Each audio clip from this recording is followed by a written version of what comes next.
প্রাণপ্রিয় শিক্ষার্থী বন্ধুরা যথাসময়ে চলে এসছে এবং প্রতিবারে দিনের মতো আর কি কিছুক্ষণ ওয়েট করবো আমরা সবাইকে যুক্ত করার জন্য। আশরাফিল হক, সাদমান সাকিব, হোসেন সাদ জিসান, আফিয়া আবিদা, রেজা নূর রহমান, শাহনাজ, শ্রাবণী, কোহেলি, নাবিল আহমেদ, সাব্বির রহমান, জারিন তাসনিম, উত্তম দত্ত, অর্পণ, আফিফা খান, অঙ্কুর পাল তীর্থ, হাসিবুল শান্ত, মাহির মুসহাব মাহি, জাকারিয়া হোসেন, সজীব, সবাই সালাম দিয়েছে। ওয়ালাইকুম সালাম ভাইয়া। আব্দুল গাফফার, ফাতেমা আমিন, সুদীপ্ত সরকার তন্ময়, তানবির আহমেদ, তানজিলা রাত্রি, তাহমিদুল ইসলাম অমি,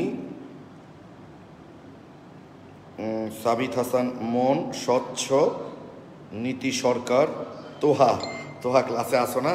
তোমার তো সরাসরি আসা উচিত ছিল বা আসার কথা ছিল। তোহা কই তুমি? তোহা আমাদের খুবই স্নেহের ছোট ভাই, ও বায়োলজি পড়ায় আর কি। তোহা বায়োলজি। মোস্তফা তারিকুল, আবরার মাহির। আচ্ছা, মোটামুটি 75 স্টুডেন্ট ক্লাসে জয়েন করছে। তোমাদের গ্রুপে এমনিতেই কম জয়েন করে। আমার তো মনে হয় নতুনের প্রতি একটা আগ্রহ মনে সবার বেশি থাকে, বুঝছো? মাস্টার গ্রুপে প্রায় 560 জন মেম্বার, বাট ক্লাস করার কিন্তু 200 আফ। তারপর আবার পরের ক্লাস আস্তে আস্তে দেখা যায় যে ভিউয়ার 600-700 পার হয়ে যায় কিন্তু, বুঝছো? বাট তোমাদের গত দিনের ক্লাস 4-5 দিন হয়ে গেল, অথচ কালকে দেখলাম ভিউয়ার 385। তার মানে এতগুলো স্টুডেন্ট তোমরা এখনো ক্লাস দেখো না, অথচ একবারও ভাবছো না যে এই ক্লাসগুলো আর পরে নাও হতে পারে, সময় না পেলে, এবং না হওয়ার সম্ভাবনাটাই কিন্তু বেশি। ওকে, তো যাক, সময় গেলে তো সাধন হয় না। আমরা একটু সাউন্ডটা জাস্ট চেক করে নিই। ওকে, সাউন্ডটা চেক করে দেখি কি অবস্থা।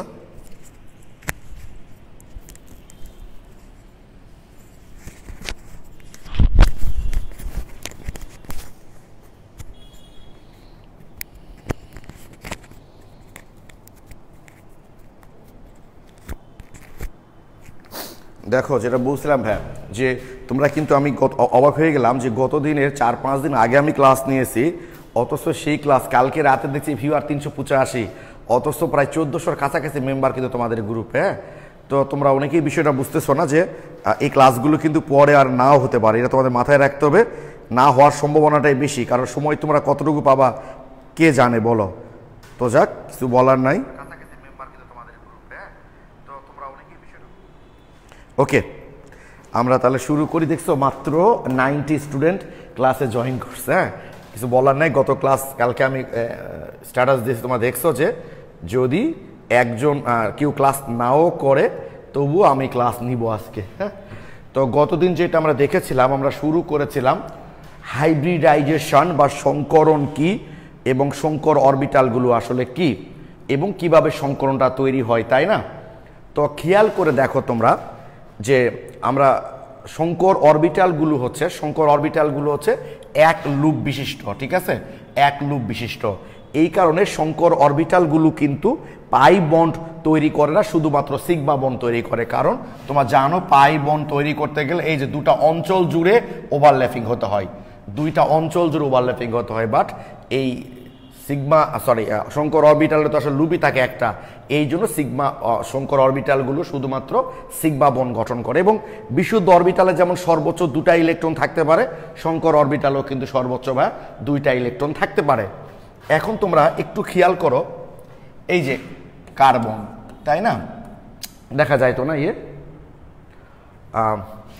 1s2 এক্সাইটেড অবস্থায় যখন এরা বন্ধন গঠন করে, 2s1, 2px1, 2py1, 2pz1, ঠিক আছে? এখন খেয়াল করো, তোমরা জানো, একটু আগেও জানলা যে সংকর অরবিটালগুলো কিন্তু পাই বন্ড তৈরি করে না। ওকে, তাহলে এখন তোমরা আমাকে বলো তো, যখন কোথাও কার্বন কার্বন, এই যে কার্বন কার্বন যখন ডাবল বন্ড থাকবে, যদি কার্বন কার্বন অর্থাৎ কার্বন যদি কারোর সাথে ডাবল বন্ড তৈরি করে, তাহলে সেখানে কি সংকরণ হতে পারে? যদি কার্বন কারোর সাথে ডাবল বন্ড তৈরি করে, তাহলে সেখানে কি সংকরণ হতে পারে বলো তো? sp, এ নাম্বার হচ্ছে sp, বি নাম্বার হচ্ছে sp2, সি নাম্বার হচ্ছে sp3 আর ডি নাম্বারটা বলা সম্ভব না। একটু আমাকে কমেন্টে জানাও তো ভাই যে কার্বন কার্বন যদি কোথাও ডাবল বন্ড থাকে তাহলে সেখানে কি সংকরণ হবে। ওকে, থ্যাংক ইউ। আফিয়া লিখেছো sp2, Sadia sp2, Ifa জামিস sp2, Rimpi sp2, অর্পণ থ্যাংক ইউ, সবাই sp2 লিখেছো, অর্ণব সবাই sp2, থ্যাংক ইউ। sp2 হবে কেন, sp2 হচ্ছে একটু দেখো sp2টা আসলে কেন হচ্ছে খেয়াল করো। তার মানে আমার কার্বনের কিন্তু পাই বন্ড আছে, পাই বন্ড আছে মানে অবশ্যই একটা অরবিটাল সংকরণ অংশ নেয়নি, কারণ একটা অরবিটাল যদি সংকর অরবিটাল তো পাই বন্ড তৈরি করে না, তার মানে অবশ্যই বাকি অরবিটালগুলো আসলে সংকরণ অংশ নিয়েছে, তাই তো। এই যে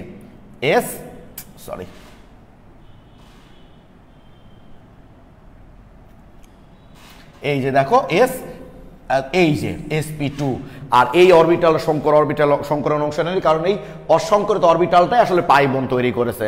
অর্থাৎ খেয়াল করো এই যে একটা s, মনে করো এখানে কয়টা ছিল, এই ধরো y p s, এই যে এই তো তিনটা অরবিটাল, ঠিক আছে।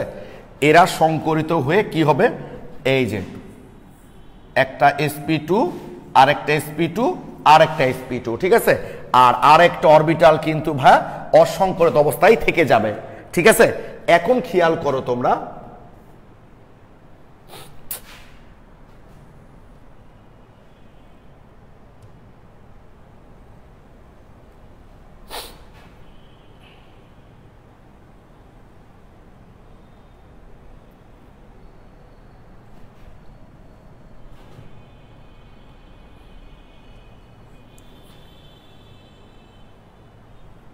এইবার দেখো ভাইয়া, এই যে মনে করো এ একটা sp2, এ একটা sp2 আর এ একটা sp2, ঠিক আছে। আর এই অরবিটালটা অসংকরিত অবস্থায় আছে, তাহলে আরেকটা কার্বনের আমার এ একটা sp2, এ একটা sp2, এ একটা sp2 আর একটা অসংকরিত অবস্থায় আছে। এবার নিশ্চয়ই ব্যাপারটা খেয়াল করে দেখো তোমরা একটু, এই যে এরা হচ্ছে কার্বন কার্বন সিগমা বন্ড, আর এই দুটা মিলে কি ভাই বলতো পাই বন্ড, আর বাকি দুটাতে এখানে একটা হাইড্রোজেন যুক্ত হলো, এখানে একটা হাইড্রোজেন যুক্ত হলো, এখানে একটা হাইড্রোজেন যুক্ত হলো, এখানে একটা হাইড্রোজেন যুক্ত হলো। এইভাবেই কিন্তু ইথিন অণুটা তৈরি হয়। অর্থাৎ এই যে এই দুইটা সংকর অরবিটাল সামনাসামনি ওভারল্যাপিং করে তৈরি করলো সিগমা, আর এই দুটা তখন পাশাপাশি ওভারল্যাপিং করে পাই বন্ড তৈরি করলো। এই কারণে কিন্তু আমরা বলি, কোনো জায়গায় বুঝতে প্রবলেম হলে বলো ভাই একটু, যে কার্বন কার্বন যদি সিঙ্গেল বন্ড থাকে, কার্বন কার্বন যদি সিঙ্গেল বন্ড থাকে, চোখ বন্ধ করে আমরা বলবো এটা sp3 সংকরণ। যদি কারণ হচ্ছে ওই যে বুঝলে এখানে কোনো পাই বন্ড নাই, মানে সবগুলো অরবিটালই সংকরণ অংশ নিয়েছে। কার্বন কার্বন যদি ডাবল বন্ড থাকে, তার মানে একটা অরবিটাল অসংকরিত আছে, তাহলে sp2। আর কার্বন কার্বন যদি ট্রিপল বন্ড থাকে, তার মানে দুটা পাই বন্ড আছে, অর্থাৎ দুটো অরবিটাল অসংকরিত অবস্থায় আছে, তাহলে একটা পি অরবিটাল এবং একটা এস অরবিটাল সংকরণ অংশ নিয়েছে, অর্থাৎ sp। এই কারণে আমরা বলি ভাইয়া যে কার্বন কার্বন এক বন্ধন হলে sp3, ডাবল বন্ড হলে sp2 এবং ট্রিপল বন্ড হলে sp হয়। আমার মনে হয় এইটুকু তোমরা বুঝতে পেরেছো কিনা বলো, আমি শিওর এইটুকু বুঝতে পেরেছো। একটু প্লিজ বলো তো ভাই এইটুকু ক্লিয়ার কিনা, যে কেন কার্বন কার্বন এক বন্ধন বলে আমরা sp3 বলি, কেন ডাবল বন্ড হলে sp2 বলি, এবং কেন ট্রিপল বন্ড হলে sp বলি, একটু প্লিজ কমেন্টে জানাও। আচ্ছা, অর্পণ ক্লিয়ার, আফিয়া আবিদা ক্লিয়ার, সজীব ক্লিয়ার, ফাতেমা আমিন ক্লিয়ার। আচ্ছা, থ্যাংক ইউ, সবাই ক্লিয়ার লিখেছ, তাই না? এগুলো খুবই প্রাথমিক জিনিস। এখন কথা হচ্ছে দেখো ভাইয়া, গত ক্লাসে আমরা মিথেনটা লিখেছিলাম, তাই না? মিথেন অণুটা লিখেছিলাম, তাই তো? এই যে সংকর অরবিটালের উপর কিন্তু কোনো যৌগের জ্যামিতিক গঠনটাও নির্ভর করে। কেন দেখো, মিথেন গঠনের সময় আমরা দেখেছিলাম বা জানি বা বুঝতে পারছি যে কার্বনের কি সংকরণ হয়, sp3 সংকরণ হয়। তাহলে sp3 যদি সংকরণ হয়, তাহলে sp3 কয়টা অরবিটাল সংকরণে অংশ নিয়েছে? sp3 যেহেতু, তাহলে 4টা অরবিটাল সংকরণ অংশ নিয়েছে, একটা s 3টা p, একটা s 3টা p, 4টা অরবিটাল সংকরণ অংশ নিয়েছে। কয়টা সংকর অরবিটাল তৈরি করবে? 4টা। কয়টা সংকর অরবিটাল তৈরি করবে? 4টা। একইভাবে ধরে নাও BF3 এই অণুটা sp2 শঙ্কর অরবিটাল তৈরি করে। কি করে করে এটা আমি দেখাবো, দাঁড়াও একটু পরেই দেখাবো যে কোন একটা অণু কোন ধরনের শঙ্কর অরবিটাল তৈরির মাধ্যমে বন্ধন অংশ নিচ্ছে, সেটা কি করে বের করব আমি দেখাচ্ছি। তো sp2, তো এইটার থেকে এইটা বোঝাটা আমাদের একটু সহজ হবে, কারণ আমরা আসলে এই যে একটা মানে এটা তো 3D স্ট্রাকচার, তো যেহেতু এটা যদি চতুস্তলকীয় হয় তাহলে আমাদের আঁকানোটা একটু কঠিন হয় এই প্লেন বোর্ডে আর কি, এইটা সুবিধা হবে। দেখো তাহলে sp2 সংকরণ, তাহলে কয়টা অরবিটাল সংকরণ অংশ নিয়েছে এখানে? 3টা অরবিটাল সংকরণ অংশ নিয়েছে। তাহলে কয়টা সংকর অরবিটাল তৈরি হবে? 3টা। আমরা গতদিন সংজ্ঞায় কি করলাম যে কোনো পরমাণুর যোজ্যতা স্তরের বিভিন্ন শক্তির অরবিটাল মিশ্রিত হয়ে সমশক্তির সমসংখ্যক অরবিটাল তৈরির প্রক্রিয়াকেই বলি আমরা হাইব্রিডাইজেশন বা সংকরণ, আর অরবিটালগুলোকে বলি আমরা সংকর অরবিটাল। 3টা অরবিটাল সংকরণে অংশ নিয়েছে, তার মানে 3টাই সংকর অরবিটাল তৈরি হবে। তাহলে sp2, তাহলে sp2 যে 3টা হয় তাহলে এ একটা sp2, এ একটা sp2, এ একটা sp2, এভাবে দিলেই তো হতো নিশ্চয়ই, হতো কিনা বলো? হবে না, কারণ এই সংকর অরবিটালগুলো শক্তি সমান হওয়ায় এরা পরস্পরকে বিকর্ষণ করে এবং এরা মানে এরা এমনভাবে অবস্থান করে মানে সর্বোচ্চ দূরে চেষ্টা করবে অবস্থান করতে যেন সর্বনিম্ন পরিমাণ বিকর্ষণ হয়। কি বললাম আমি? সর্বোচ্চ দূরে অবস্থান করবে যেন সর্বনিম্ন পরিমাণ বিকর্ষণ হয়, অর্থাৎ এদের কৌণিক মানগুলো কিন্তু সমান হবে। ধরো এই কোণের যা মান, এই কোণের যা মান, এই কোণের যা মান, সব মানগুলো আসলে সমান হবে। এখানে কি সমান হচ্ছে? দেখো তো, মনে হচ্ছে এটা 90, এটা 90, এটা 180, অর্থাৎ সংকর অরবিটালগুলো পরস্পর বিকর্ষণ করার কারণে এরা সর্বোচ্চ পরিমাণ দূরে থাকবে। কত দূরে থাকবে? যেখানে যেন সর্বনিম্ন পরিমাণ বিকর্ষণ হয়।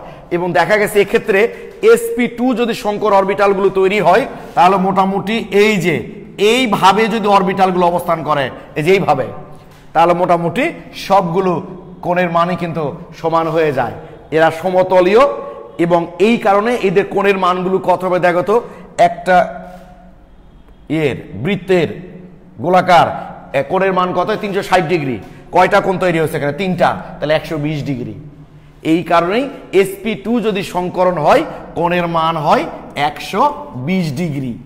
ওকে, তার মানে কোণের মান অর্থটা বোঝো তোমরা। এটা মনে করো বোরন, বোরন তাই না? এবার এর সাথে ফ্লোরিনগুলো যুক্ত হবে, এটা বোরন, এর সাথে ফ্লোরিনগুলো যুক্ত হয়ে বোরন ট্রাইফ্লোরাইড অণু তৈরি করবে। অর্থাৎ এই যেটা বোরন, এই যেখানে একটা ফ্লোরিন, ধরো এই যেখানে একটা ফ্লোরিন, এখানে একটা ফ্লোরিনের একটা অরবিটাল, এখানে একটা ফ্লোরিন অরবিটাল ওভারল্যাপিং করেই এই বোরন ট্রাইফ্লোরাইড অণুটা আসলে তৈরি করবে। ওকে, তোমরা নিশ্চয় জানো যে বোরনের ইলেকট্রন বিন আমি দেখাবো যে কি একটা অণুর মধ্যে কোন ধরনের সংকরণ আছে, এটা কি করে বের করবে এটা আমি দেখাবো। জাস্ট আমি আগে প্রাথমিক জিনিসগুলো দেখাচ্ছি। 1s2, 2s1, 2px1, 2py1, এই যে 3টা বিজোড় ইলেকট্রন বিশিষ্ট অরবিটাল আছে, এই যে sp2 সংকর অরবিটাল তৈরি করে। এখন কথা হচ্ছে এই যে কোণের মানগুলো হচ্ছে 120 ডিগ্রি। ওকে, কোণের মান বলতে আমরা বুঝি প্রান্তীয়, কেন্দ্রীয়, প্রান্তীয়। কোন অণুর প্রান্তীয়, কেন্দ্রীয়, প্রান্তীয় যে কোণটা তৈরি করে ওটাকে আমরা কোণের মান বলে থাকি। কিন্তু প্রান্তীয়, কেন্দ্রীয়, প্রান্তীয় ওটাকে কোণের মান বলে থাকি। প্রান্তীয়, কেন্দ্রীয়, প্রান্তীয়টাকে কোণের মান বলে থাকি। আর এই যে কেন্দ্রকে নেগলেক্ট করে প্রান্তগুলা পরস্পর যোগ করলে, কেন্দ্রকে নেগলেক্ট করে প্রান্তগুলো পরস্পর যোগ করলে যে জ্যামিতিক শেপটা আমরা পাই ওটাকেই বলি ওই যৌগের জ্যামিতিক গঠন। তার মানে sp2 সংকর অরবিটাল দ্বারা যে অণুগুলো তৈরি হয় তাদের কোণের মান হচ্ছে 120 ডিগ্রি এবং তাদের জ্যামিতিক গঠন তো হচ্ছে সমতলীয় ত্রিভুজাকার। দেখো, সমতল এবং ত্রিভুজাকার। এই কারণে sp2 যদি সংকর অরবিটাল দ্বারা কোনো অণু তৈরি হয় তার জ্যামিতিক গঠন হয় সমতলীয় ত্রিভুজাকার। ওকে, ট্রাইগোনাল প্লেনার, আর কোণের মান হয় 120 ডিগ্রি। এভাবে আমরা পরীক্ষা করে দেখেছি, যে sp3 যদি সংকরণ হয় তাহলে তাদের কোণের মান হয় 109.5 ডিগ্রি এবং জ্যামিতিক গঠনটা হয় টেট্রাহেড্রাল। আমি লিখে দিব, দাঁড়াও, চতুস্তলকীয়। আর sp তো বুঝতেই পারছো ভাই, খুব সহজ। sp তার মানে দুটো অরবিটাল সংকরণে অংশ নিয়েছে, তাহলে সংকর অরবিটালে দুটো হবে। তাহলে কোন জায়গায় অবস্থান করলে এরা সর্বোচ্চ দূরে থাকবে? তাহলে দুইজন যদি দুই মাথায় অবস্থান করে, দুইজন যদি দুই মাথায়, দুইজন যেহেতু, তাহলে দুইজন যদি দুই মাথায় অবস্থান করে তাহলে তাদের দূরত্ব সর্বোচ্চ হবে। তাহলে জ্যামিতিক গঠনটা কেমন হবে? সরলরৈখিক। আর তাহলে কোণের মান কত? 180 ডিগ্রি। তাহলে এসপি হলো 180 ডিগ্রি, জ্যামিতিক গঠন সরলরৈখিক। তারপর হচ্ছে sp2 হলো 120 ডিগ্রি, জ্যামিতিক গঠন হচ্ছে চতুস্তলকীয়। আর sp3 হলে 109.5 ডিগ্রি, জ্যামিতিক গঠন হচ্ছে সরি sp2 হলে সমতলীয় ত্রিভুজীয়, আর sp3 হলে চতুস্তলকীয়। তোমরা হয়তো বলবা ভাই DSP2 আসতেছে, এগুলো তো আসতেছে, কারণ ওগুলো কোণের মান আবার কেমন হবে, একটু বিভিন্ন রকম কোণের মান হয়, এই জন্য এই তিনটাই আমাদের পরীক্ষায় বেশি দেয়। মানে ডি যখন প্রবেশ করে না তখন কোণের মান একটু ভিন্ন ভিন্ন হয়, সবগুলো কোণের মান একরকম হয় না। কিন্তু এই ক্ষেত্রে ভাই SP হলো 180 ডিগ্রি, SP2 হলো 120 ডিগ্রি, SP3 হলো 109.5 ডিগ্রি কোণের মান হয়। এইটুকু আমার মনে হয় তোমরা বুঝতে পেরেছো। আমি যতটুকু কথা বললাম এই পর্যন্ত ভাই, কি বললাম শোনো, যে শঙ্কর অরবিটাল দ্বারা কোনো যৌগের জ্যামিতিক গঠন আমরা বলতে পারি কেমন হবে। কিভাবে বলতে পারি আমরা? যে শঙ্কর অরবিটালগুলো এরা সবগুলো সমশক্তি সম্পন্ন হয়, পরস্পর বিকর্ষণ করে, এবং বিকর্ষণ করে তারা সর্বোচ্চ দূরে অবস্থান করে, সর্বনিম্ন যেন বিকর্ষণ হয়। এটা অবস্থান করতে গিয়ে আমরা দেখেছি SP2 যদি হয় তাহলে তারা যদি ত্রিভুজ আকার হয়, অর্থাৎ কোণের মানগুলো যদি 120 ডিগ্রি হয় তাহলে সবচেয়ে দূরে অবস্থান করে। আর SP যদি হয় তাহলে দুই মাথায় যদি থাকে, অর্থাৎ সরলরৈখিক যদি হয় সবচেয়ে কম বিকর্ষণ হয়। আর SP3 যদি হয় তাহলে চতুস্তলক এবং কোণের মান হয় 109.5 ডিগ্রি।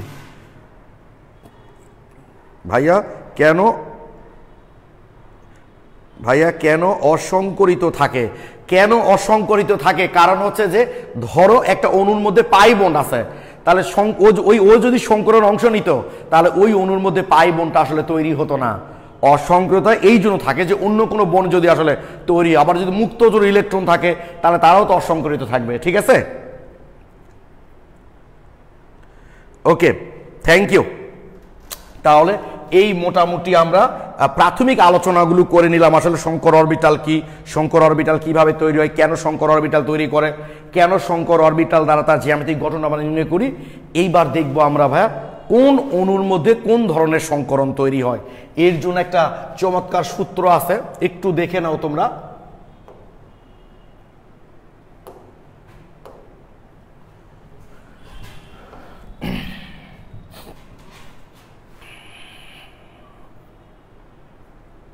ও আচ্ছা, শঙ্কর অরবিটালের বৈশিষ্ট্যগুলো একটু তোমাদের আমি দেখাই দিই। ওকে, একটু দেখাই দিই, এগুলো তোমাদের MCQ এ লাগবে। সিগমা বন্ধন পাই বন্ধনের বৈশিষ্ট্য তোমরা গত ক্লাসেই দেখেছি, তথ্যগুলা দেখেছি আমরা। হাইব্রিড এই যে কিভাবে তৈরি হয় সেটা দেখানো হয়েছে। এই যে 1 2 3 4 হাইড্রোজেন যুক্ত হয়েছে। sp2 এই দেখো সেম, এই যে sp2 এটা অসংকরিত আছে। তারপর দেখো sp, এই যে দুটো অসংকরিত। ঠিক আছে, এই জন্য লিখে দিচ্ছি কার্বন কার্বন একক বন্ধন গঠনে sp3, দ্বিবন্ধনে sp2 এবং ত্রিবন্ধনের বেলা sp হয়। শঙ্কর অরবিটাল বৈশিষ্ট্যগুলো একটু দেখে নিই আমরা। সংকরণে যতগুলো অরবিটাল অংশগ্রহণ করে ঠিক ততটি সমশক্তি শঙ্কর অরবিটাল সৃষ্টি হয়। এই কথা তো বুঝতে পেরেছো। ধরো একটা s আর 3টা p মূল করতে হয় যুক্ত, তার কি হলো sp3, তাহলে কয়টা শঙ্কর অরবিটাল তৈরি হবে? 4টা হবে, কারণ 4টা অংশ নিয়েছে। ধরো একটা s 2টা p অংশ নিল, তাহলে মোট কয়টা অংশ নিল? 3টা, তাহলে 3টে sp2 তৈরি হবে। এটাই বলেছে, সংকরণে যতগুলো অরবিটাল অংশগ্রহণ করে ঠিক ততটি সমশক্তির শঙ্কর অরবিটাল তৈরি হয়। সংকরণের ফলে সৃষ্ট অরবিটাল সময় শক্তি সমান হয়, তারা পরস্পরকে বিকর্ষণ করে সমান কৌণিক দূরত্ব সৃষ্টি করে, ফলে তাদের দিক নির্দেশনা বিভিন্ন হয়। একটু আগে দেখলাম তোমরা, তাদের অরবিটালের শক্তি সমান হয়, তারা পরস্পরকে বিকর্ষণ করে, এবং কত দূরে বিকর্ষণ করবে? যেন সর্বনিম্ন পরিমাণ বা সর্বোচ্চ দূরে থাকার চেষ্টা করবে, যেন সর্বনিম্ন পরিমাণ বিকর্ষণ হয়। সংকরণের প্রকৃতি থেকে অণুর আকৃতি ও অণুর মধ্যকার বন্ধন কোণ সম্পর্কে ধারণা পাওয়া যায়, যেটা একটু আগে আমরা দেখলাম। পারমাণবিক অরবিটালের মতো শঙ্কর অরবিটালে সর্বাধিক 2টা ইলেকট্রনই থাকতে পারে। শঙ্কর অরবিটাল সমূহ বিশুদ্ধ পারমাণবিক অরবিটাল অপেক্ষা ভিন্ন পরমাণুর অরবিটাল সমূহের সাথে অধিকতরভাবে অধিক্রমণ হতে পারে, ফলে শঙ্কর অরবিটাল সমূহ থেকে সৃষ্ট বন্ধন সমূহ অধিকতর শক্তিশালী হয়। খুব সহজ কথা, 3 ভাই আগে বিচ্ছিন্ন ছিল, এবার 3 ভাই একত্রিত হয়ে কাজ করছে, তাহলে বলো তো যখন বিচ্ছিন্ন ছিল তখন তাদের বন্ডিংটা বেশি শক্তিশালী নাকি কি সাব্বির, নাকি একত্রিত হওয়ার কারণে বন্ডিংটা বেশি শক্তিশালী? স্বাভাবিক, একত্রিত হওয়ার কারণে বন্ডিংটা বেশি শক্তিশালী হবে। এটাই বলা হচ্ছে যে শঙ্কর অরবিটাল সমূহ বিশুদ্ধ পারমাণবিক অরবিটালকে ভিন্ন অরবিটাল সমূহের সাথে, কারণ এসপি সবাই ভিন্ন ভিন্ন মিলে অধিকতর ভাবে অধিক্রমণ হতে পারে, ফলে শঙ্কর অরবিটাল সমূহ থেকে সৃষ্ট বন্ধন সমূহ অধিকতর শক্তিশালী হয়। ওকে, এটা তো ভ্যাসপার তত্ত্ব খুব গুরুত্বপূর্ণ, এটা একটু পরে আমি তোমাদের, আচ্ছা এটা বোধহয় তোমাদের ফার্স্ট পেপারটা তোমাদের দিইনি তাই না? ঠিক আছে, আজকে তোমাদের এই নোটটা পিডিএফটা দিয়ে দেবো, নতুন পিডিএফ যখন দেবো নতুনটাই দিব, অসুবিধা নাই। আচ্ছা, সূত্রটা কোথায় আছে? এখানেই তো থাকার কথা।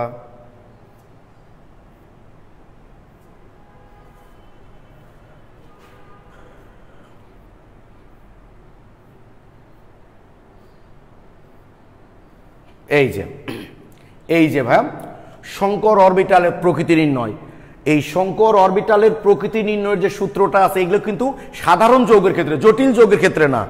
জটিল যৌগের সংকরণের আমি আর কিন্তু তোমাদের ক্লাস নিব না, প্রয়োজন তোমাদের এখানে আমি লিঙ্কটা দিয়ে দিব। জটিল যৌগের সংকরণের কিন্তু একটা ক্লাস নিয়েছিলাম আমি, জটিল যৌগের সংকরণের একটা ক্লাস কিন্তু আমি তোমাদের পাবলিক গ্রুপে নিয়েছিলাম উজ্জ্বল শিক্ষালয়ে, এবং ওইটা করলে এনাফ, ওই ক্লাসটা তোমরা অবশ্যই দেখবা, জটিল যৌগের সংকরণ। আর আমরা আজকে করছি এখানে সাধারণ যৌগগুলোর সংকরণ, জটিল যৌগের সংকরণের আলাদা সিস্টেম, ওই ক্লাসটা তোমরা দেখে নিবা। দেখো কি লেখা আছে এখানে, x is equal to half into কেন্দ্রীয় পরমাণুর জটিলতা সেলের ইলেকট্রন সংখ্যা প্লাস একযোজী মৌলের সংখ্যা, অর্থাৎ কেন্দ্রীয় মৌলের সাথে যদি একযোজী পরমাণু থাকে সেটা যোগ করতে হবে, মাইনাস ক্যাটায়নের চার্জ, যদি পজিটিভ চার্জ থাকে সেটা বিয়োগ করতে হবে, আর যদি নেগেটিভ চার্জ থাকে তাহলে সেটা যোগ করতে হবে। খেয়াল করে একটু, আমাদের চিরচেনা দেয়া দিয়ে শুরু করি আমরা। ধরে নাও অ্যামোনিয়া, আমাদেরকে বলা হলো অ্যামোনিয়ার সংকরণটা কি, তাহলে এক্স ইজিক্যাল টু, আমরা এক্স এর মানটা বের করব, এক্সটা হলো সংকরিত অরবিটাল সংখ্যা, এক্স এর মান যদি 2 হয় তাহলে sp, 3 হলে sp2, 4 হলে sp3, 5 হলে sp3d, 6 হলে sp3d2, 7 হলে sp3d3। তাহলে দেখি একটু হাফ, আমার ধারণা তোমরা 99% স্টুডেন্ট এই সূত্রটা জানো যে কোন একটা সাধারণ যৌগের সংকরণটা আসলে কি করে বের করতে হয়। তাহলে অ্যামোনিয়ার কেন্দ্রীয় মৌল নাইট্রোজেনের যোজ্যতার সেলে কয়টা ইলেকট্রন আছে? 5টা, তাই না? 1s2, 2s2, 2p3। তাহলে নাইট্রোজেনের যোজ্যতার সেলে কয়টা আছে বা এই দেখো 5টা ইলেকট্রন আছে। তাহলে ভি এর মান, ভি মান হচ্ছে কেন্দ্রীয় পরমাণুর যোজ্যতার সেলের ইলেকট্রন সংখ্যা 5, প্লাস এর সাথে একযোজী মানে যোজনী 1, এরকম কয়টা পরমাণু যুক্ত আছে? 3টা, তাহলে 3। ওকে, এখানে কি কোনো পজিটিভ চার্জ আছে? নাই। কোনো নেগেটিভ চার্জ আছে? নাই। তাহলে ওগুলো লাগবেও না। তাহলে 5 3 8, 2 দিয়ে ভাগ করলে কত হচ্ছে? 4। আর 4 যদি বের হয় এক্স এর মান, তাহলে কোন সংকরণ হবে? sp3। তার মানে অ্যামোনিয়ার সংকরণটা হলো sp3। ক্লিয়ার কিনা তোমরা বলো আমাকে একটু, অ্যামোনিয়ার সংকরণটা হলো sp3। এই আজে বাজে কথা বললে তো ভাই তোমাদেরই ক্ষতি, একটু প্লিজ বলো ক্লিয়ার কিনা তোমরা। আমি জানি তোমরা জানো, তবু একবার দেখাই দিলাম আর কি, যে এইভাবে আমরা কোনো যৌগের সংকরণটা খুব সহজে বের করে ফেলতে পারি। তারপর ধরো এই যে BF3, যে উদাহরণটা আমরা একটু আগে দিলাম, BF3, এক্স এর মানটা আমরা বের করব। সূত্রের হাফ, বোরনের কেন্দ্র মৌলে কয়টা ইলেকট্রন আছে? বোরন তো কেন্দ্র মৌলের বহিস্থ স্তরে কয়টা ইলেকট্রন আছে? 3টা। বোরন ইলেকট্রন করে দেবো 3টা, 3। আর আমরা তো জানি ফ্লোরিনের যোজনী হচ্ছে 1, তাহলে কেন্দ্র মৌলের সাথে একযোজী পরমাণু কয়টা আছে? 3টা। তাহলে 3 3 6, 2 দিয়ে ভাগ করলে কত হচ্ছে ভাই বলো তো? 3। আর 3 যদি হয় তাহলে সংকরণ কি হবে? sp2। ওকে, 3 যদি হয় তাহলে sp2, অর্থাৎ বোরন ট্রাইফ্লোরাইডের সংকরণটা হচ্ছে sp2।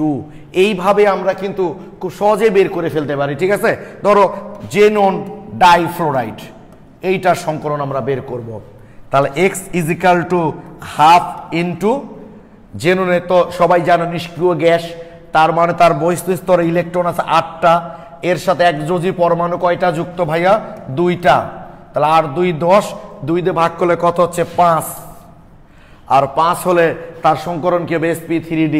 তার মানে জেনুন ডাইফ্লোরাইডের সংকরণ হচ্ছে sp3d। কি ঠিক আছে?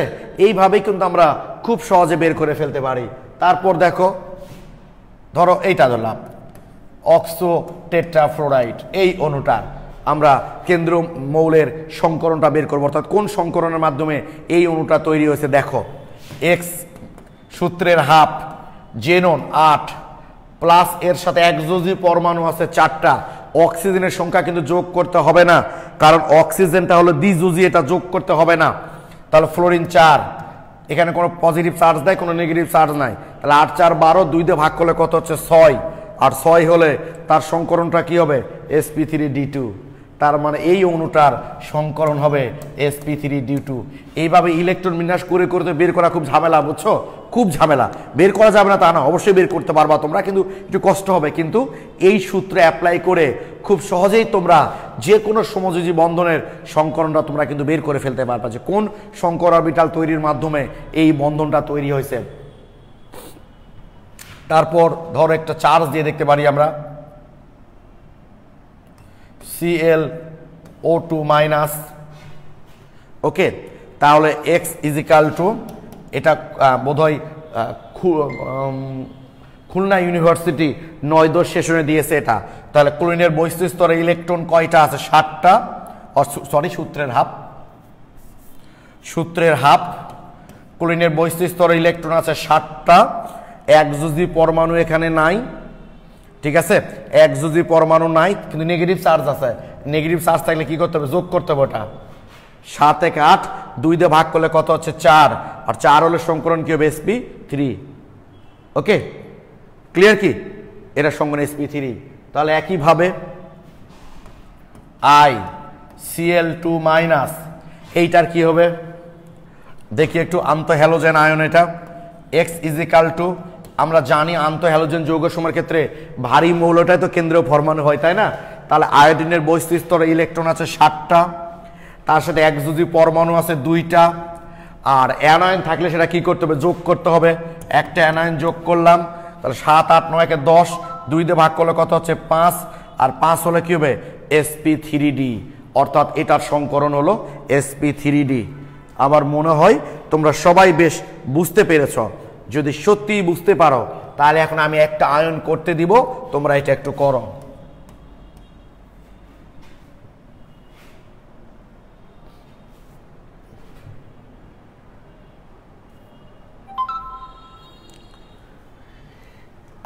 এইটা একটু করো তো ভাইয়া তোমরা। I3- এইটার সংকরণটা একটু বের করো তোমরা, সবাই আমাকে বলো একটু। I3- এইটার সংকরণ কি হবে, I3- এইটার সংকরণ কি হবে তোমরা আমাকে একটু কমেন্টে জানাও। তোমাদের স্টুডেন্টের উপস্থিতি মাত্র 90, যেখানে প্রায় 1400-এর কাছাকাছি স্টুডেন্ট। কোনো অসুবিধা নেই ভাইয়া, ওই যে দেবী যে ফুলের সন্তুষ্ট সেই ফুল দিয়ে তোমরা দেখবা। যারা অনেকে মাস্টার গ্রুপে আসো, যে আমার স্পিডও তোমরা মাস্টার গ্রুপ আর এই গ্রুপে একটু আলাদা, কারণ তুমি যদি আগ্রহী হও তোমাকে পড়াইতে আমার ভালো লাগে, তোমার আগ্রহ কম থাকলে আলটিমেটলি আমার আগ্রহটাও কমে যাবে। 1400 স্টুডেন্ট, তোমরা ক্লাস করছো মাত্র 90-95 জন স্টুডেন্ট। ওকে, তো যাক, যেহেতু আমার দায়ভার এটা শেষ করতে হবে তোমাদের শর্ট সিলেবাসটা, আমি সেটাই করছি। হয়তো বললাম তো অফলাইন এই ক্লাসগুলো আর করার সুযোগ হয়তো হবে না, অত সময় তোমরা পাবা না। Okay please. আচ্ছা, মাধুরী লিখেছে sp3d, আতিয়া সানজিদ এসে sp3d, মিথিলা ফারজানা sp3d, রিবা sp3, সাদিয়া আফরিন sp3d, তন্ময় সরকার sp3d, পূর্ণিমা হক sp3, সজীব sp3d, দিয়া sp3d, Afroza sp3, Asif sp3, Nafi sp3d, Rimpi sp3, Mahin ইসলাম sp3d, নাহিদ রেজা sp3, আতানা কি লিখছো ভাই sp3, রোজ sp3, Saiful Islam sp3, Abdur Rakib sp3d। আচ্ছা, তোমরা sp3d আর sp3 এই তিনটার মধ্যেই তোমাদের কম্পিটিশন হচ্ছে, তাই না, sp3d আর sp3।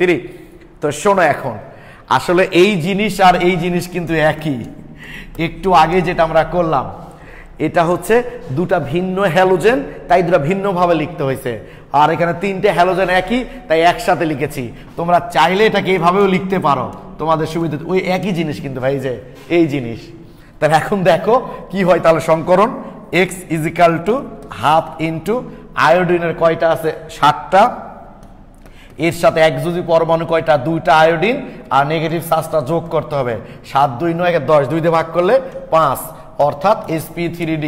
তবে খুব ভালো যে তোমরা বেশিরভাগ স্টুডেন্টই কিন্তু ঠিক করেছ, বেশিরভাগ স্টুডেন্টই ঠিক করেছ, কেউ কেউ ভুল করেছ।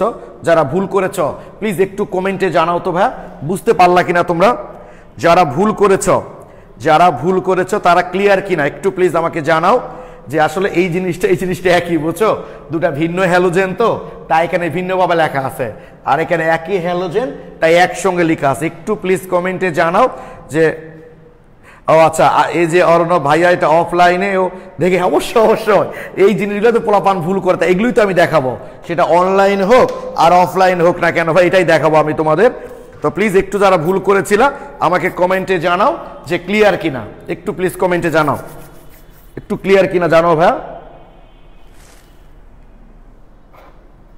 হ্যাঁ থ্যাংক ইউ, যারা ভুল করেছিল এখন ক্লিয়ার লিখেছে। রিবা আচ্ছা, পূর্ণিমা তুমি ভুল করছো দেখলাম, একটু বলো তো ভাইয়া। নাহিদ রেজা তোমারও দেখলাম ভুল হয়েছে, একটু বলো যারা ভুল করেছিল। নাহিদ রেজা পরিষ্কার, থ্যাংক ইউ ভাইয়া। ভুল হইতে পারে, ভুল হইতে পারে, আমি তো বরাবর তোমাদের বলি ভুল করাটা দোষের না। আমি কত কি ভুল করি, ভুল করে শুধরাই না নেওয়াটা দোষে, মানে যে ভুলটা তুমি করলা সেই ভুলেই স্ট্যাবল থাকাটা হচ্ছে দোষের, বাট ভুলটাকে যদি শুধরাই নিতে পারো তুমি সেইটা দোষের না। ওকে, তাহলে মোটামুটি আমার ধারণা তোমরা এই যোগগুলোর সংকরণ খুব সহজেই করতে পারবা। এখন তোমাদের যে কাজটা হবে, আজকে আমি তোমাদের গ্রুপে এই যে এইটা আপলোড দিয়ে দিব, আজকে আমি তোমাদের গ্রুপে এই নোটটা আপলোড দিব। এখানে করবা কি তোমরা, এই যে বহুত উদাহরণ আছে ভাই, বহুত, একদম অ্যাডমিশন টেস্ট পর্যন্ত তোমাদের হয়ে যাবে। তোমাদের কাজটা ওই যে উদাহরণগুলো, যতগুলো উদাহরণ আছে, এই যে যতগুলো উদাহরণ আছে সবগুলো উদাহরণ প্র্যাকটিস, সবগুলো উদাহরণ থেকে তোমরা সংকরণ বের করবা, করে দেখবা মিলে কিনা। এটা হলো তোমাদের প্রথম কাজ। কি বলছে, সবগুলো যতগুলো যৌগ বা আয়ন এখানে আছে সবগুলো সংকরণ তোমরা বের করবা, মিলাই নিবা মিলে কিনা। যদি কোনোটা না মিলে সেটা গ্রুপে পোস্ট দিবা, নেক্সট ক্লাসে আমি সেটা সব দিব।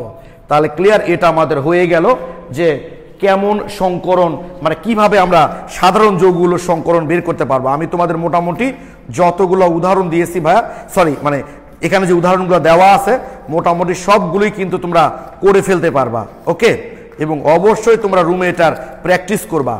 এখন একটা জিনিস একটু লিখে নিবা তোমরা, আমি জানি তোমাদের বই এখানে লিখা আছে, তারপরও খাতায় ফ্রেশ করে লিখে নিবা।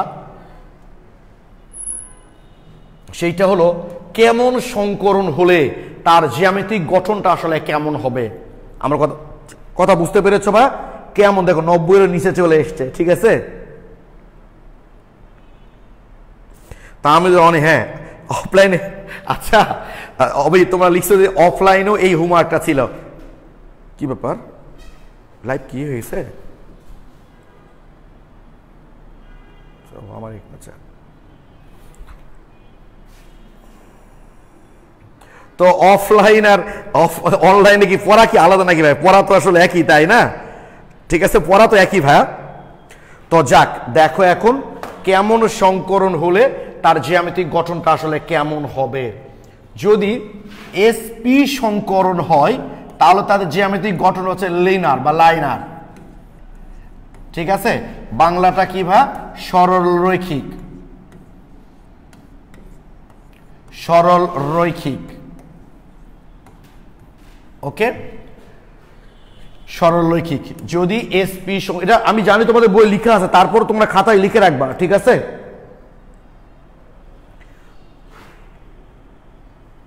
তারপর sp2 যদি সংকরণ হয় তাহলে জ্যামিতিক গঠন হচ্ছে ট্রাইগোনাল প্ল্যানার, ত্রিকোণীয় সমতলীয়, তাই না? বা ত্রিভুজাকার সমতল, যাই বলো না কেন, ত্রিকোণীয় সমতলীয়, ত্রিকোণীয় সমতলীয় বা ত্রিভুজাকার সমতলীয়, কোনো অসুবিধা নাই, কারণ ত্রিভুজের তো কোণ তোমরা জানো তিনটাই হয়। দেখা যাচ্ছে না এই পর্যন্ত? যাচ্ছে বোধ হয়, তাই না? আর একটু বামে নিব না, আর একটু বামে তো আসলে নেওয়াই যায়।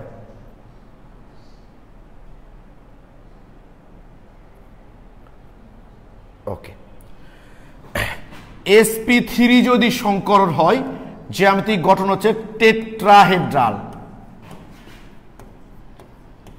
টেট্রাহেড্রাল। বাংলা কি সাব্বির? চতুস্তলকীয়,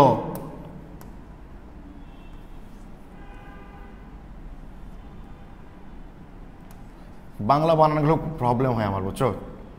চতুস্তলকীয়, চতুস্তলকীয় বানান, বাংলা বানান ভুল হলে কিছু মনে করো না। দুম তো শয় তো হতো, তাই না? এই যে বললাম না, চতুস্তলকীয়, টেট্রাহেড্রাল। এইবার এটা যদিও তোমরা দেখোনি সাধারণ যৌগের ক্ষেত্রে, DsP2 অথবা sp2d, তোমরা হয়তো বলবা দুটা জিনিস এক, এক কিন্তু এক নয়। সেটা তোমরা ইয়েতে জটিল যৌগের সংকরণটা দেখে নিবা, তাহলে বুঝতে পারবা কখন DsP2 হয় আর কখন sp2d হয়। যদি হয় স্কোয়ার প্ল্যানার, স্কোয়ার প্ল্যানার, সমতলীয় বর্গাকার, সমতলীয় বর্গাকার, সমতলীয় বর্গাকার কি? ঠিক আছে, DsP3 অথবা sp3d যদি হয় তাহলে ট্রাইগোনাল বাইপিরামিডাল,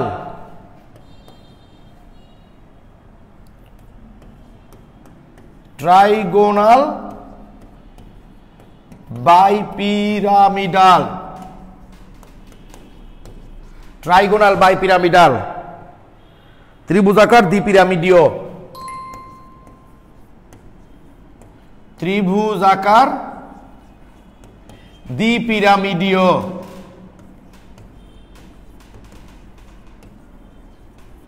ত্রিভুজাকার দ্বিপিরামিডীয়। ঠিক আছে, DsP3 অথবা sp3d যদি হয়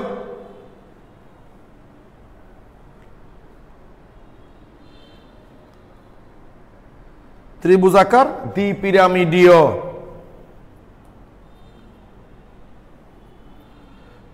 ওকে,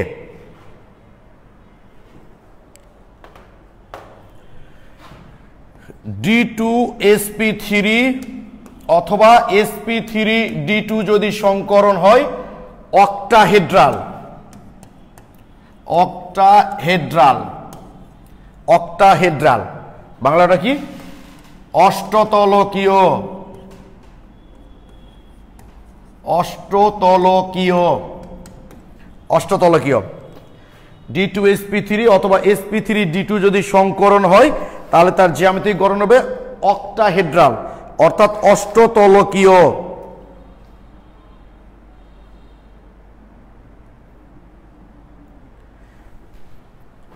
আর যদি এটা হয় sp3d3 বা D3sp3, D3sp3 অথবা sp3d3 যদি সংকরণ হয় তাহলে জ্যামিতিক গঠনটা হবে পেন্টাগোনাল,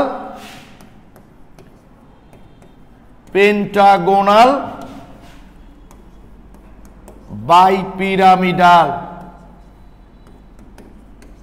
পঞ্চকোণীয় দ্বিপিরামিডীয়, পঞ্চকোণীয় দ্বিপিরামিডীয়।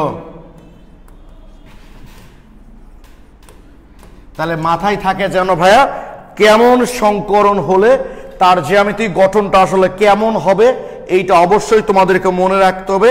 এটা এমসিকিউ কিন্তু বেশ দেয়, এটা কিন্তু এমসিকিউ এ ব্যাপক দিবে যে কেমন সংকরণ হলে তার জ্যামিতিক গঠনটা আসলে কেমন হবে। ওকে,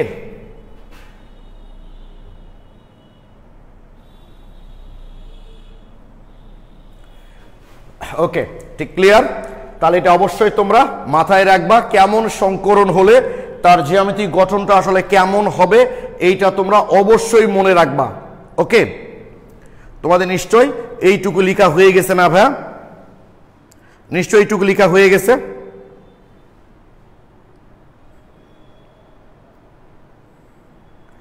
ওকে, এখন শোনো ভাইয়া, এই যে কেমন সংকরণ হলে তার জ্যামিতিক গঠন কেমন হবে, সব যৌগের কিন্তু তোমরা সংকরণ থেকে জ্যামিতিক গঠন নির্ণয় করতে পারবা না। আমি আবারও বলছি, সব যৌগের সংকরণ থেকে তোমরা জ্যামিতিক গঠন নির্ণয় করতে পারবা না। যদি তাই হতো তাহলে এই যে দেখো তো অ্যামোনিয়া, অ্যামোনিয়ার সংকরণ আমরা কি বের করলাম একটু আগে? sp3 তাহলে অ্যামোনিয়ার তো জ্যামিতিক গঠন হওয়ার কথা ছিল চতুস্তলকীয়। এবার তোমরা পানির সংকরণটা বের করো। x = কেন্দ্রীয় মৌল অক্সিজেন, সূত্রের হাফ। কেন্দ্রীয় মৌলের অক্সিজেনের বৈশিষ্ট্য 8টা ইলেকট্রন আছে, একযোজী পরমাণু, তার সাথে 2টা, 2 দিয়ে ভাগ করলে সরি এর সাথে তাড়াহুড়া করলে বেশি সহজ হলে যা হয়, ঠিক আছে। অক্সিজেন বৈশিষ্ট্যের 6টা, তার সাথে একযোজী পরমাণু 2টা, 6 2 আর 2 দিয়ে ভাগ করলে 4, তার মানে x এর মান হচ্ছে 4। এরও সংকরণ sp3। তাহলে এরও তো জ্যামিতিকরণ হওয়ার কথা ছিল চতুস্তলকীয়, কিন্তু এটা তো হয় কৌণিক, এটা তো হয় পিরামিডের মতো। তার মানে এখান থেকে আমরা বুঝতে পারছি খুব সহজে যে আসলে কোন যৌগের জ্যামিতিক গঠন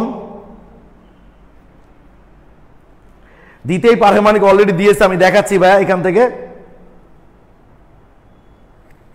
তো যাক, যেটা বলছিলাম, তার মানে আমরা এখান থেকে স্পষ্ট বুঝতে পারছি যে কোনো যৌগের সংকরণ জানলেই আমরা তার জ্যামিতিক গঠন বলতে পারবো না।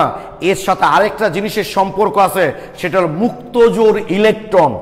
এই মুক্তজোড় ইলেকট্রন কয়টা থাকলে কেমন সংকরণ হলে তার জ্যামিতিক গঠন কেমন হবে, এই সংক্রান্ত একটা নীতি আছে, যাকে আমরা নীতিটার নাম বলে থাকি ভ্যাসপার নীতি। VSEPR, ভ্যাসপার সব বই আছে, এটা দেখবা। Valence shell electron pair repulsion. এই ভ্যাসপার গাড়ি না কিন্তু সাব্বির, এটা ওই যে ভ্যালেন্সি শেল মানে যোজ্যতা স্তরের ইলেকট্রন, পেয়ার মানে জোর, রিপালশন মানে বিকর্ষণ। যোজ্যতা স্তরের ইলেকট্রন বিকর্ষণ তত্ত্ব। এই তত্ত্বে বলা হচ্ছে যে কোন যৌগের কেন্দ্রীয় মৌলে যদি মুক্তজোড় ইলেকট্রন যত বেশি থাকবে তাদের বিকর্ষণ তত বেশি হবে, বিকর্ষণ যত বেশি হবে আকৃতি তত বেশি বিকৃতি হবে, কোণের মান তত কমে যাবে। অর্থাৎ এলপি বিকর্ষণ সবচেয়ে বেশি, মানে দুটা যদি মুক্তজোড় ইলেকট্রন থাকে তাহলে তাদের বিকর্ষণ সবচেয়ে বেশি হবে, তাদের আকৃতি সবচেয়ে বেশি বিকৃতি হবে, কোণের মানও কমে যাবে। এর চেয়ে কম হচ্ছে এলপিবিপি, অর্থাৎ লন পেয়ারের সাথে বন্ড পেয়ারের বিকর্ষণ। অর্থাৎ একটা যদি মুক্তজোড় ইলেকট্রন থাকে তার সাথে বিকর্ষণ হবে কার, বন্ধনে অংশ নিয়েছে এরকম ইলেকট্রনের। এলপি মানে কি, লন পেয়ার। অর্থাৎ কোন গ্রামে যদি 2 জন মানুষ থাকে, 2 জনই বেকার, 2 জনের কোনো কাজ নাই, এদের মধ্যে মারামারি গন্ডগোল সবচেয়ে বেশি হবে না? এরা 2 জনে বন্ধন অংশ নেয়নি, মুক্তজোড়, এদের বিকর্ষণ এদের সবচেয়ে বেশি। একজন অংশ নেয়নি কিন্তু আরেকজন তো কাজের মানুষ, তাই বিকর্ষণ একটু কম। সবচেয়ে কম বিকর্ষণ হয় না বললেই প্রায় চলে, খুবই হালকা, সেটা হচ্ছে বন্ড পেয়ার বিকর্ষণ, মানে বন্ধন অংশ নিয়েছে এরকম ইলেকট্রন বিকর্ষণ। কারণ কাজের মানুষ, 2 জনই কাজের মানুষ, এদের মধ্যে বিকর্ষণ তো সবচেয়ে আসলে কম হবে, এটা স্বাভাবিক। তো এই তত্ত্বের উপর ভিত্তি করে একটা চমৎকার জ্যামিতিক গঠন দাঁড় করা হয়েছে, সেটা হলো কোন যৌগে কয়টা মুক্তজোড় ইলেকট্রন থাকলে তার জ্যামিতিক গঠনটা আসলে কেমন হবে। আবার তোমাদের কিন্তু জ্যামিতিক গঠনগুলো আঁকায় প্র্যাকটিস করতে হবে, সেই গঠনটা কেমন। ধরো আমি বললাম উমুক দেখতে না বাদরের মতো, তুমি কি আইডিয়া করতে পারবা বাদর মানে বানর দেখতে কেমন? বান্দরের মতো বললো তোমাকে, সহজ কথা। তো বানর দেখতে কেমন সেইটা যদি তোমার জানা না থাকে তুমি কি করে বুঝবে মানুষটা ফেস কেমন হতে পারে? খুব সহজ কথা এটা। তো এই জন্য যে কয়টা মুক্তজোড় ইলেকট্রন থাকলে তার জ্যামিতিক গঠন কেমন হবে সেটা আবার আঁকায় তোমাকে প্র্যাকটিস করতে হবে, জানতে হবে যে এই পিরামিডীয় গঠনটা আসলে কেমন, তারপর হচ্ছে পঞ্চকোণীয় গঠনটা আসলে কেমন, এগুলো আঁকায় প্র্যাকটিস করতে হবে। তবে সব কিছুর মূলে আমাদের আগে জানতে হবে মুক্তজোড় ইলেকট্রন আমরা কি করে বের করব। একটা সূত্র আছে অবশ্য বের করার, আমি পোলাপানদের সূত্রটা শেখাই না। যে সূত্রটা আছে আমি পোলাপানদের সূত্রটা আসলে শেখাই না, মানে আগে শেখাতাম ওই যে L = x - m - d। তো এত কষ্ট করে সূত্র শেখার কোনো দরকারই নাই, খুব সহজে তোমরা বলে দিতে পারবা। আমি একটা কথা প্রায় বলি যে কোন একটা অণুর দিকে তাকায় তুমি বলে দিতে পারবা তার মুক্তজোড় ইলেকট্রন কয়টা আছে। দেখো কিভাবে, ধরে নাও কি দিব, এই SF4, এটা বুয়েটে দিয়েছিল 10-11 সেশনে। তো তোমার তো স্বাভাবিক তুমি সংকরণটা আগে বের করবা। এটার x = সূত্রের কেন্দ্রীয় মৌল সালফারের বৈশিষ্ট্যের কয়টি ইলেকট্রন আছে? 6টা। একযোজী পরমাণু ফ্লোরিন কয়টা? 4টা আছে। তাহলে 6 4 10, 2 দিয়ে ভাগ করলে 5। তাহলে x এর মান 5 বের হয়েছে, তার মানে আমরা নিশ্চিত এটা সংকরণ হবে sp3d, এটা নিয়ে কোনো কথা হবে না। এখন কথা হচ্ছে মাথায় রাখবা ভাইয়া, x এর মান যেহেতু 5 বের হয়েছে তাহলে অবশ্যই সংকর অরবিটাল হচ্ছে কয়টা? 5টা। তার মানে অবশ্যই কেন্দ্রীয় মৌলের সাথে 4টা পরমাণু 5টা পরমাণু যুক্ত থাকার কথা। সাবমিটে তুমি বের করতে পারবা। দেখো এক্স এর মান যত বের হবে অবশ্যই কেন্দ্রীয় মৌলের সাথে ততটা পরমাণু যুক্ত থাকবে। তাহলে এক্স এর মান কত বের হচ্ছে সাবমিট বলো? 5টা। কেন্দ্রীয় মৌলের সাথে কয়টা যুক্ত? তাহলে একটা তো নাই, তার মানে একটা মুক্ত জোড় ইলেকট্রন। খুব সহজ বিষয়। এক্স এর যা মান বের হবে কেন্দ্রীয় মৌলের সাথে ততটা পরমাণু যুক্ত থাকবে, ততটা পরমাণু যদি যুক্ত থাকে তাহলে বুঝবো ওখানে কোনো মুক্ত জোড় ইলেকট্রন নাই। আর তার চেয়ে যতটা কম থাকবে বুঝবা মুক্ত জোড় ইলেকট্রন ততটা আছে। এখানে এক্স এর মান 5 বের হয়েছে, তাহলে কেন্দ্রীয় মৌলের সাথে 5টা থাকা উচিত। আছে কয়টা? 4টা। তার মানে একটা কম আছে, তার মানে এই অণুর একটা মুক্ত জোড় ইলেকট্রন আছে। তার মানে এক্স এর মান 5 বের হলে সংকরণ হবে sp3d, আর sp3d সংকরণ হলে তার জ্যামিতিক গঠন হয় ট্রাইগোনাল বাইপিরামিডাল। তার মানে এটা ট্রাইগোনাল বাইপিরামিডাল হবে না, কারণ এটার মুক্ত জোড় ইলেকট্রন আছে। কি হবে সেটাই আমি তোমাদের হোমওয়ার্ক দিব। এটা বিকৃত চতুস্তলকে হয় অবশ্য, একটু পরে আসতেছি ভাই সেটা আমরা। তাহলে এইটুকু ক্লিয়ার কিনা বলো? এইভাবে আমরা কিন্তু খুব সহজেই কোন একটা অণুর মুক্ত জোড় ইলেকট্রন বের করে ফেলতে পারি। খুব সহজে কোন একটা অণুর মুক্ত জোড় ইলেকট্রনটা আমরা বের করে ফেলতে পারি। তাহলে আরো একটু দেখি। জেনন ডাইফ্লোরাইড, তোমরা আমাকে একটু কমেন্টে জানাও যে জেনন ডাইফ্লোরাইডের মুক্ত জোড় ইলেকট্রন কয়টা আছে, একটু কমেন্টে জানাও। জেনন ডাইফ্লোরাইডের, আচ্ছা একটু একটা কথা খেয়াল করো ভাই, এই যে যতদূর আমরা ক্লাসে চলে এসেছি, ফার্স্ট ইয়ারে এত দূর আসতে কিন্তু আমাদের 5-6টা ক্লাস অতিক্রম করতে হয়। কি সেখানে আমরা দ্বিতীয় ক্লাসে চলে এসেছি, সেখানে আমরা দ্বিতীয় ক্লাসে এসেছি। তার মানে অবশ্যই আমরা তো ফার্স্ট ইয়ার সেকেন্ড ইয়ারে পড়াচ্ছি না, আমরা পড়াচ্ছি পরীক্ষার্থীদের, এটা মাথায় রাখতে হবে আর কি। আচ্ছা আফিয়া আবিদা লিখছো 3টা, ক্লিয়ার লিখেছো সবাই। আচ্ছা একটু উত্তরটা দাও দেখি ভাই। জেনুন ডাইফ্লোরাইডের মুক্ত জোড়, আচ্ছা নাহিদ রেজা মাথায় ঢুকলো না, আচ্ছা ঠিক আছে ঢুকবে, দাঁড়াও। হাসিবুল হক শান্ত 3টা, তিলোত্তমা তাহমিদুল ইসলাম অমিত 3টা, কথা লিখেছো 3টা, শুধু 3টা, সাদমান আবিদ স্বচ্ছ 3টা, তারপর নাফি 3টা। আচ্ছা নাহিদ রেজা একটু খেয়াল করো তো ভাই, দেখো খুব সহজ জিনিস। নাহিদ রেজা তোমাকে একটু হাইলাইট করছি আমি, একটু দেখো। নাহিদ রেজা এখানে জেনন এক্স তো আমরা বের করব সূত্রের হাফ, জেনন নিষ্ক্রিয় গ্যাস। দেখো সাব্বির তুমি বলতে পারবা, কারণ এইটুকু তো তুমি যেহেতু কেমিস্ট্রি পড়োনি তাই এই বের করার হয়তো বুঝতে পারবা না, কিন্তু আমি এক্স এর মান যদি তোমাকে বের করে দিই তুমি মুক্ত জোড় ইলেকট্রন বলতে পারবা না, বলো তো? দেখো সাব্বির কিন্তু কেমিস্ট্রির মানুষ না, হ্যাঁ ও তারপর উত্তর বলতে পারবে। তাহলে এক্স এর মান হচ্ছে 8, সরি কেন্দ্রীয় মৌলের ইলেকট্রন সংখ্যা হচ্ছে 8টা, জেননের নিষ্ক্রিয় গ্যাস 8, একযোজী পরমাণু হচ্ছে 2টা, 8 2 10। তাহলে 2 দিয়ে ভাগ করলে কত হচ্ছে এখানে?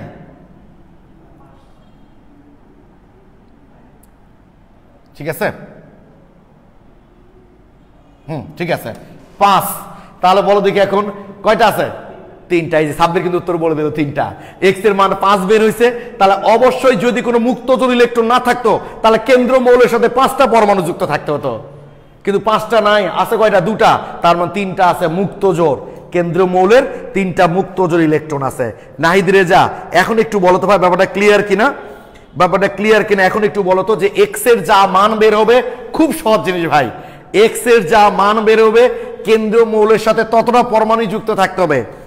এর থেকে মুক্ত জোড় বলেছি নুসরাত নশিতা, যদি মুক্ত ইলেকট্রন কয়টা বলতাম তাহলে 3 জোড়া বলতা, আর আমি বলেছি মুক্ত জোড় কয়টা, তাহলে 3টা। জোড় কয়টা বলেছি তো? 3টা। কোথাও যদি 6টা থাকে মানুষ, ধরো 6টা মানুষ আছে, আমি বললাম কয়টা জোড়া আছে ওখানে, তুমি কি 3 জোড়া বলবা না 3টা বলবা? 3টা। আমি জোড়া নাম উল্লেখ করে দিয়েছি, জি কয়টি জোড়া আমি তো উল্লেখ করে দিই, ভাষাটা অনেকেই বোঝে না। কয়টি জোড়া? 6টা মানুষ মানে কয়টা জোড়া বলো? 3টি জোড়া না 3 জোড়া? 3টি জোড়া। 3 জোড়া মানে 6টি জোড়া হয়ে গেল। 3 জোড়া মানে কি 6টা না? তার মানে আমি বলেছি কয়টি জোড়া মানে 3টি জোড়া। দামি হচ্ছে মুক্ত জোড়, তাই নুসরাত নশিতা 3 জোড়া বলা যাবে না ভাই, 3টি জোড়া বলতে হবে। কথা ক্লিয়ার? আমি তো নামই বলেছি জোড়া, নামই তো মুক্ত জোড়, অনেকেই ভুলটা করে। নাহিদ রেজা তোমাকে একটু জিজ্ঞেস করছি, বলো তো ভাই এখন ক্লিয়ার কিনা যে এক্স এর যা মান বের হবে কেন্দ্র মৌলের সাথে ততটাই যদি যুক্ত থাকে তাহলে বুঝবা সেখানে কোনো মুক্ত জোড় ইলেকট্রন নাই। আর তার চেয়ে যতটা কম থাকবে বুঝবা ততটা মুক্ত জোর ইলেকট্রন আছে সেখানে। নাহিদ রেজা একটু বলো ভাইয়া, ক্লিয়ার না হলো বলো যে ভাইয়া ক্লিয়ার হয়নি, আমি আবার বুঝাবো, বারবার বুঝাবো। তোমরা না বোঝা পর্যন্ত আমি কোনো কিছু পার হবো না, এইটা নিশ্চিত থেকো, এটা নিয়ে কোনো কথা হবে না। যেমন দেখো POCl3 সাব্বির দেখো, এটার আমরা সংকরণটা আগে বের করি, এক্স এর মানটা বের করে।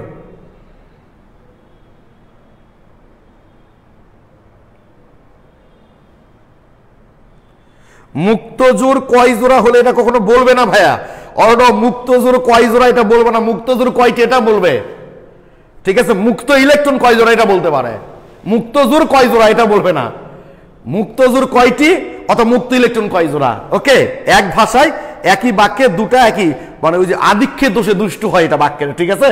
এটা বলবে না, বাংলা যখন দেখবা তখন দেখবা এটা ভাই আধিক্য দোষে দুষ্টু বলি এটাকে আমরা। তাহলে এক্স এর মান কত এখানে? কেন্দ্রমূল ফসফরাসের সূত্রের হাফ, বহিস্থ স্তর আছে 5টা ইলেকট্রন, অক্সিজেন তো দ্বিযুজি আমাকে ধরতে হবে না,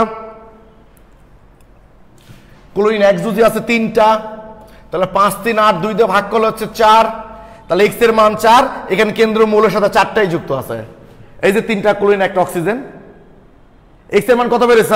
4। আর এই যে কেন্দ্রমূল ফসফরাস এর সাথে কয়টা যুক্ত আছে?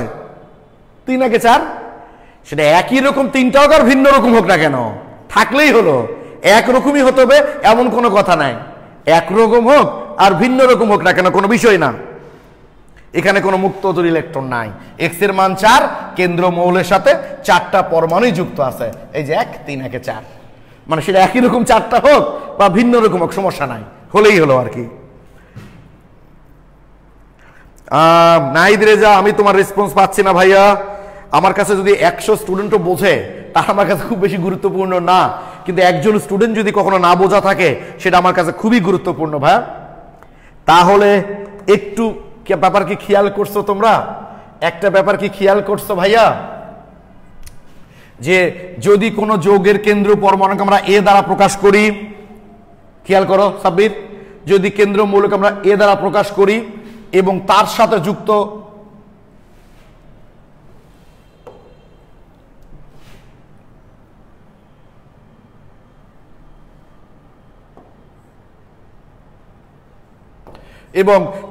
যুক্ত পরমাণুকে যদি আমরা বি দ্বারা প্রকাশ করি, খেয়াল করো, ধরো কোন একটা কেন্দ্র মৌলকে আমরা এ দ্বারা প্রকাশ করলাম,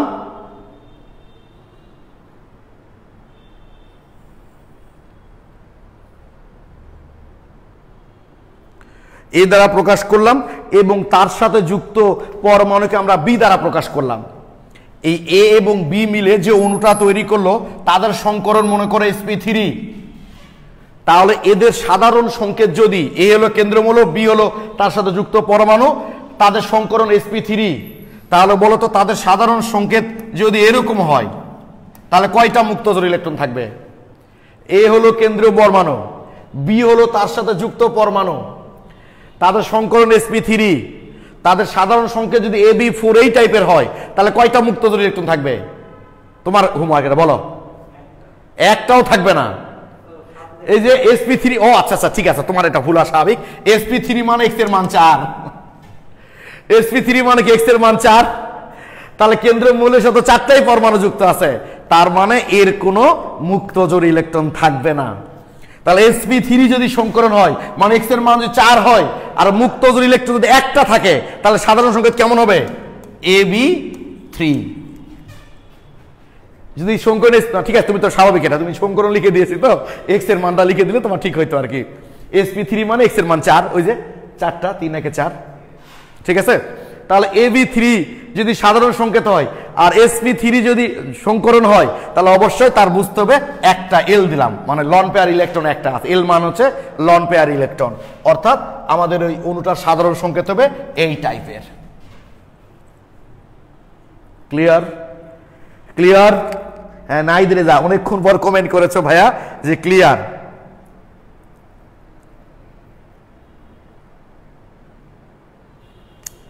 ওকে, তাহলে একটা বিষয় একটু বলো দেখি তোমরা,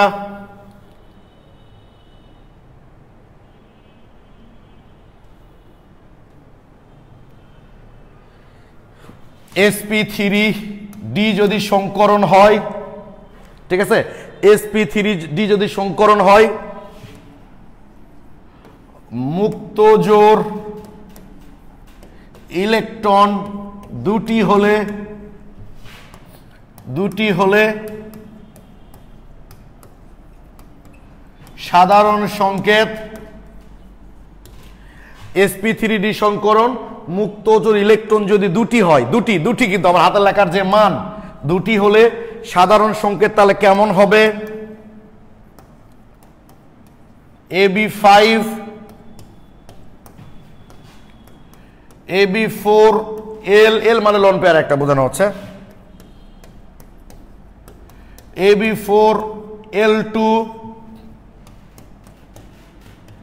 ab3 l2 sp3d মানে বুঝতে পারছো x এর মান হচ্ছে 5, এই যে 1 3 1 4 1 5 3 1 4 1 5, ঠিক আছে, 5টা, তার মানে x এর মান হচ্ছে 5, তাহলে সাধারণ সংকেত কোনটা হবে?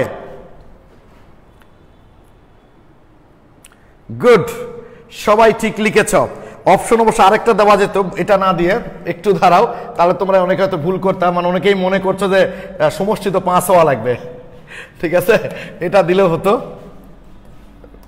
ab2l3, ঠিক আছে।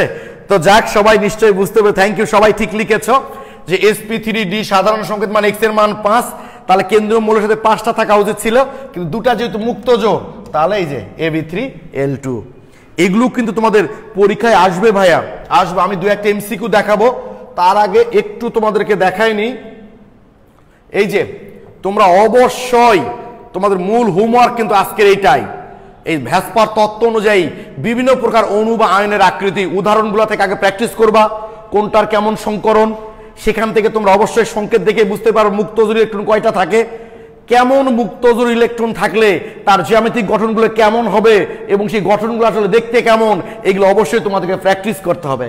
তুমি হয়তো বুঝলা যে গঠন হচ্ছে বর্গ পিরামিডীয়, কিন্তু বর্গ পিরামিডীয়টা আসলে দেখতে কেমন এটাই তুমি জানো না, তাহলে কেমনে অ্যান্সার করবা? অ্যান্সার করতে পারবা না কিন্তু, ওকে, এটা খেয়াল রাখবা।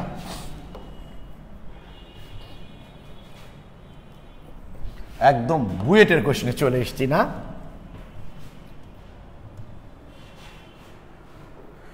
ফর প্র্যাকটিস দেখো, আমার একটা অ্যাডমিশন টেস্টের কোশ্চেন দেখবো, তাহলেই বুঝতে পারবা যে এই টপিক থেকে ফাইনাল পরীক্ষা তো অসংখ্য আসে, আমরা অ্যাডমিশনের গুলো যদি পারি তাহলে বুঝতে পারবো বাকিগুলো আসলে পারবো। দেখো, বেশি না, খুব সামান্য দেখবো, দেখে আজকে ক্লাসটা আমরা শেষ করব, ওকে। তাহলে কিন্তু বলতে গেলে আগামী ক্লাসটাই কিন্তু এই অধ্যায়ে তোমাদের শেষ ক্লাস হবে, মানে তোমাদের সিলেবাসে যেগুলো আসলে আসলে আমি দেখাচ্ছি সিলেবাসটা আরেকবার।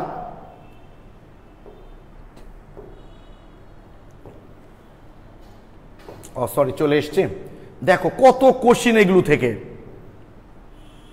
এই যে অ্যামোনিয়াম আয়নের আকৃতি ও সংকরণ কি, এটার সংকরণ sp3, আমরা দেখলাম মনে হয় sp3, এবং তার কেন্দ্রীয় মৌলের সাথে 4টা পরমাণু যুক্ত আছে, তার মানে এর কোনো মুক্তজোড় ইলেকট্রন নাই, আর মুক্তজোড় ইলেকট্রন না থাকলে ওই টেট্রাহেড্রাল হওয়ার কথা, টেট্রাহেড্রালই হবে, তার মানে sp3 টেট্রাহেড্রাল।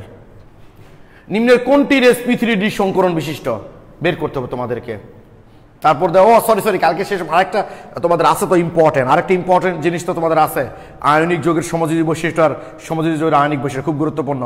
এই দেখো, কার অরবিটাল অতিক্রমে, দেখো নিম্নে কোন যৌগে নিঃসঙ্গ ইলেকট্রন জোড় আছে, দেখো গ্রাফাইট গঠনে কার্বনের সংকরণ কত প্রচুর, অ্যামোনিয়া এবং মিথেনের সংকরণ, দেখো বললাম যে এই যে সুন্দর কোশ্চিন, দেখো সাবিট sp3 সংকরণযুক্ত ab4 প্রকারের যৌগের বন্ধন কোণ কত হবে, তাহলে sp3, তার মানে বুঝতেই পারছো 3 একে 4, x এর মান হচ্ছে 4, আর সংকেত ab4, তার মানে কোনো মুক্তজোড় ইলেকট্রন নাই, তাহলে কোণের মান যেমন হওয়া উচিত তেমনই হবে, 109.5।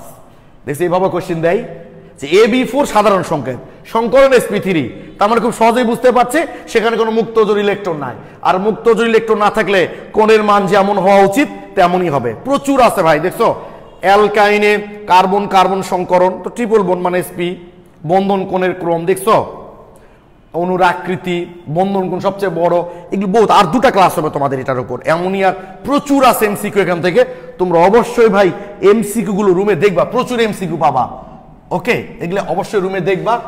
আর আমি জাস্ট তোমাদের একটু সিলেবাসটা দেখাইনি, আর হয়তো 2টা ক্লাস আমাদের লাগবে, ঠিক আছে? আর 2টা ক্লাস লাগবে আমাদের, তাহলে হয়ে যাবে। একটু দেখো, এগুলো তো আগেই হয়ে গেছে। অরবিটাল অধিক্রমণ অনুসারে সমুদ্র বন্ধন শ্রেণী বিভাগ দেখলা তোমরা, বা সিগমা পাই বন্ধন, অরবিটালের সংকরণ, সংকর অরবিটালের শ্রেণী বিভাগ, সংকর অরবিটালের সাথে সমযোজী যৌগের আকৃতির সম্পর্ক যেটা দেখলা, অণুর আকৃতি বন্ধন কোণের উপর মুক্ত জোড় ইলেকট্রনের প্রভাব। এই যে এইটা আমাদের সামনে না, আরো 2-3টা ক্লাস লাগবে, আমি ভুলে গেছিলাম যেটাও আছে, পোলারিটি ও পোলারন, ওই যে আয়নিক যৌগের সমযোজী বৈশিষ্ট্য, সমযোগের আয়নিক বৈশিষ্ট্য, আর হাইড্রোজেন বন্ড আর ভ্যান ডার ওয়ালস বল। তাহলে আগামী ক্লাসে আমি তোমাদের এই সংকরণ নিয়ে যে প্রবলেমগুলো আছে, একই রকম সংকরণ, একই কোণের মান, একই জ্যামিতিক গঠন, সরি একই রকম সংকরণ, একই জ্যামিতিক গঠন, একই মুক্ত জোড় ইলেকট্রন, অথচ কোণের মান ভিন্ন, কেন হয় এগুলো আমি সামনে দিন তোমাদের ব্যাখ্যা করব। মানে ব্যাপারটা এরকম, দেখো এই যে ফসফিন এবং অ্যামোনিয়া দুটাই কিন্তু পিরামিডীয়, দুটারই মুক্ত জোড় ইলেকট্রন কিন্তু একটা করে আছে, দুটারই সংকরণ sp3, অথচ এটার কোণের মান 107, এটার কোণের মান 93.3। কেন হচ্ছে এগুলো? আবার পানি এবং H2S দুটারই সংকরণ sp3, দুটারই মুক্ত জোড় ইলেকট্রন দুটারই জ্যামিতিক গঠন কৌণিক, অথচ একটা বোধহয় 102 আর একটা 104.5 ডিগ্রি। কেন এগুলো হচ্ছে? এগুলো আমরা আগামী ক্লাসে আলোচনা করব। করার পর আমরা আয়নিক যৌগের সমযোজী বৈশিষ্ট্য এবং সমযোজী যৌগের আয়নিক বৈশিষ্ট্য পড়ব। অর্থাৎ আর 2টা বা 3টা ক্লাস আমাদের হলেই এই অধ্যায়টা আমাদের শেষ হয়ে যাবে। ওকে, দেখো শেষ হয়ে যাচ্ছে, কিন্তু যারা পড়ছো না পরে সাপারার হবা।